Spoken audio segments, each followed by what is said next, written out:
Dear students, very good morning. Welcome to Jasveer English grammar YouTube channel. प्यारे बच्चों नमस्कार, आपका Jasveer English grammar YouTube channel पर स्वागत है। We are learning change from direct to indirect speech of the exclamatory sentences.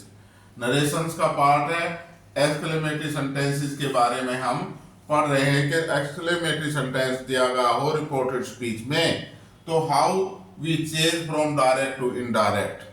First of all, in the last class also we have learned what type of exclamatory sentence, exclamatory sentence कैसे होते हैं, किस प्रकार के होते हैं। पिछली class में बच्चों हमने सीखा था कि exclamatory sentence expresses the feelings deeply or strongly। exclamatory sentence feeling को, जो अपने भाव हैं, जो मन के विचार हैं, उनको बड़े जोर से प्रकट करते हैं। They are called exclamatory sentences. Most of them प्राय ये alas, sign of exclamation, hurrah, HURRAH, hurrah, alas, उफ, हे, ओह एटसेट्रा आदि से शुरू होते हैं और उसके बाद साइन ऑफ इंटरोगेशन होता है। अकॉर्डिंग टू सेंस, हम इन these words are used according to the sense, हम सेंस के अनुसार इन शब्दों का प्रयोग करते हैं। अगर दुख की बात है तो हम अलास का प्रयोग करते हैं, अलास, हाय दुख हो गया। जब खुशी होती है तो हम जो है हुर्रा का प्रयोग करते हैं। घृणा की बात हो, उफ का प्रयोग करते हैं। कोई आश्चर्यजनक बात हो या तो हे का प्रयोग करते हैं। उफ, ये भी आश्चर्यजनक के लिए प्रयोग किया जाता है। तो इस प्रकार के शब्द जो है, जैसे कि let us some examples. Hurrah, I have stood fast, I have stood fast in the state.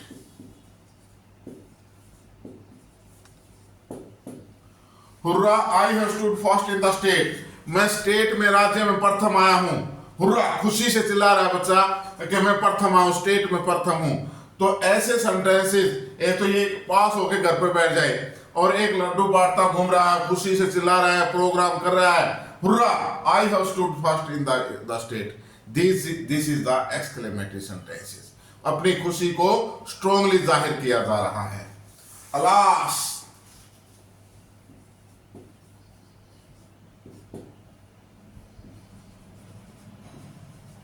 the old man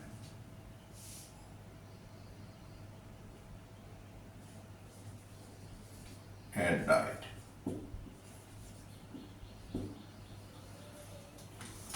Alas, the old man had died.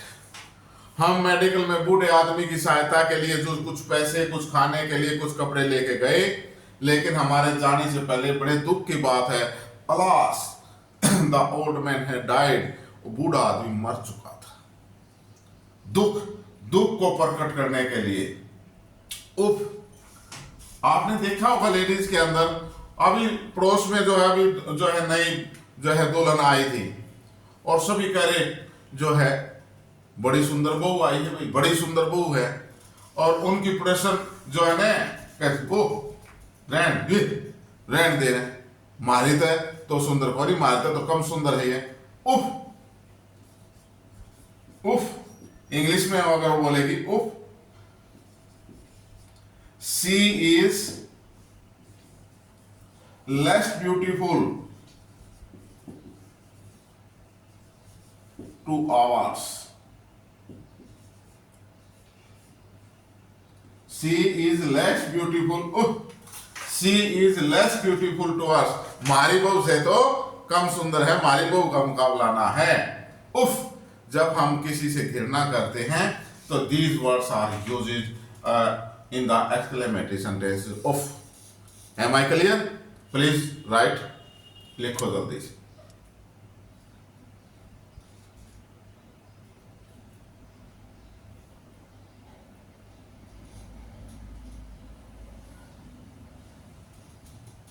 लिख लिया भाई। दूसरे टाइप के interrogative sentence exclamatory sentence question word से भी शुरू होते हैं भाई। हाउ, व्हाट, एटसेट्रा से।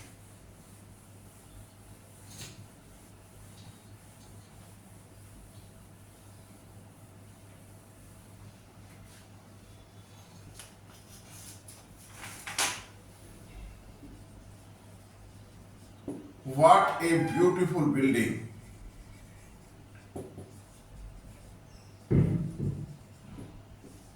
What a beautiful building.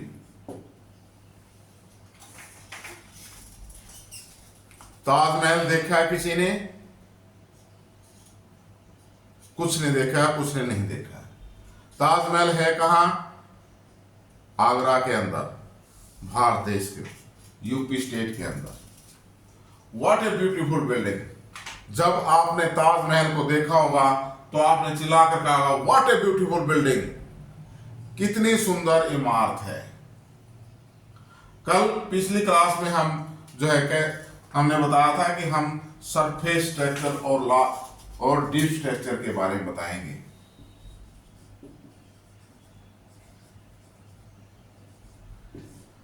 हमारी जो है भाई लैंग्वेज के अंदर there are two structures, deep structures.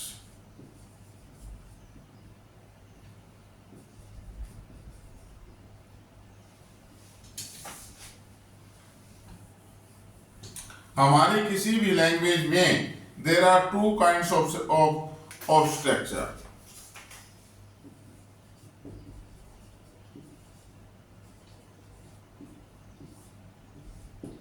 Deep structure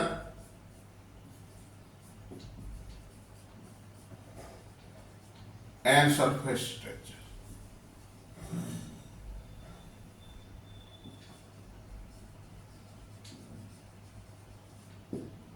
Deep structure and surface structure. Deep means भाई गहरा, अंदर, और सरफेस सतह, तल। इनके मीनिंग से ही क्लियर होता है। जो स्ट्रक्चर हमारे अंदर बनती है, हमारे दिमाग के अंदर जो व्यूज होते हैं, they are called deep structure. They are called in the deep structure. जब हम उनको बोलते हैं और लिखते हैं, they are surface structure. Am I clear? What is the difference between the deep structure and surface structure? Deep structure और surface structure के अंदर क्या अंतर है? The views, वो विचार जो हमारे दिमाग में बन रहे होते हैं किसी भी कार्य के प्रति, किसी वस्तु के प्रति, किसी इंसान के प्रति, वो जो है डीप स्ट्रक्चर में कहलाते हैं। और वो विचार जो हम बोलते हैं या लिखते हैं, they are called in the surface structure. Am I clear? अभी हमने जो है सेंटेंस लिखा ऊपर, व्हाट ए ब्यूटीफुल बिल्डिंग, कितनी सुंदर इमारत है। हमने ताजमहल का जिक्र किया ने। हम ताजमहल देखने के लिए चलते हैं। ताजमहल देखने के लिए कहां पहुंचेंगे? आगरा। आप जो है जब बस में बैठ रहे हैं, ताजमहल देखने के लिए जा रहे हैं, आपसे कोई पूछता है कहां जा रहे हो भाई? ताजमहल देखने। कहां जा रहे हो? ताजमहल देखने। We are going to see the Taj. We are going to see the Taj Mahal. हम ताजमहल देखने के लिए जा रहे हैं। We are going to see the Taj Mahal. हम ताजमहल देखने के लिए जा रहे हैं। जैसे ही आप आगरा के अंदर घुसते हो, नजदीक जो है 5-7 किलोमीटर ताजमहल से रह जाते हो, आपको दिखाई देगी there is a white building.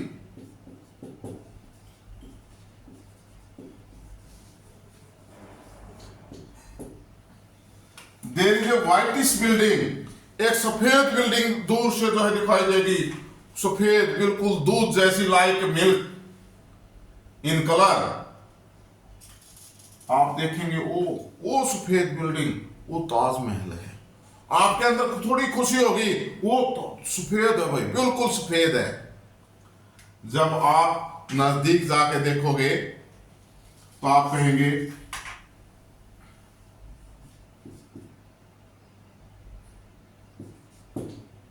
It is a beautiful building,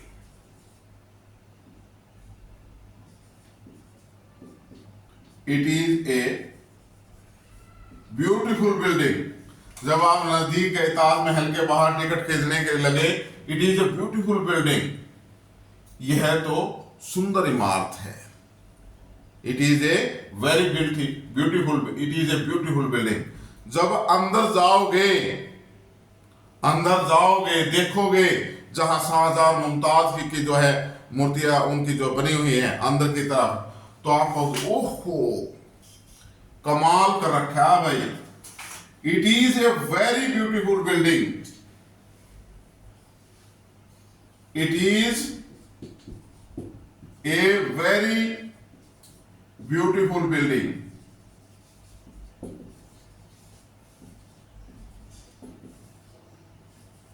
it is a very beautiful building, यह तो बहुत सुंदर इमारत है। ओके, तब आप चारों तरफ घूम लोगे और देखोगे, हो आप कहोगे वाह क्या कमाल कर दिया। तब आप चिल्ला के उठोगे, what a beautiful building it is, what a beautiful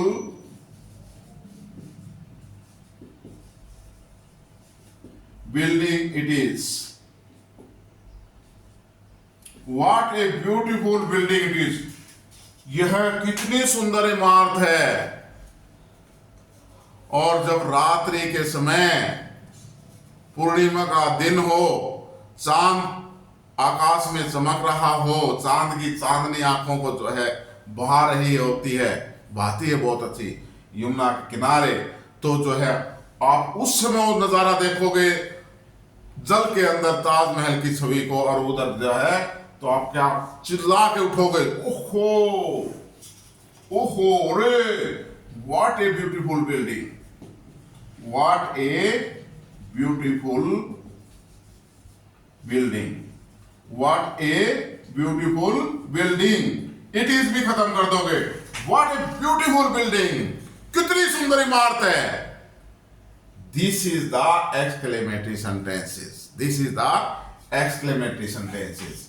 हमारे कितने सेंटेंस बन गए, number 1, number 2, number 3, number 4, number 5, up to number 5, these are the sentences of deep structure, these are the sentences of deep structure। आपके अंदर इन विचारों का जो है गुच्छा बनता गया, इन विचारों का जो है गुच्छा बनता गया, और लास्ट में जब आप विचार अपने जो है बाहर निकाले तो उसको what a beautiful building, what a beautiful building, this is the surface structure and these 5 sentences are the called in deep structure. Okay, structure clear, exclamatory sentences clear, कि ये सेंटेंस क्वेश्चन वर्ड से भी शुरू होते हैं। You know what is the exclamatory sentences. First of all, you must know what type of sentence given in the reported speech। अगर आपने ये ही नहीं पता होगा कि रिपोर्टेड स्पीच के अंदर इनवर्टेड कॉमास के अंदर किस टाइप का सेंटेंस दिया गया है, और एक्सक्लेमेटरी सेंटेंस को कैसा होता है, एक्सक्लेमेटरी सेंटेंस किसे कहते हैं, तो how can you change from direct to indirect. तो मेरा जो प्रेशर होता है, मेरी जो प्रायोरिटी है वो ये है कि first of all you must know what type of sentence is given in the report speech. We have learned about the exclamatory sentences today. In the next class we learn how to change the exclamatory sentence from direct to indirect speech. Thank you very much. Please आपके अपने channel Jasveer English grammar YouTube channel को watch करने के बाद like share and subscribe जरूर करें. Thank you very much.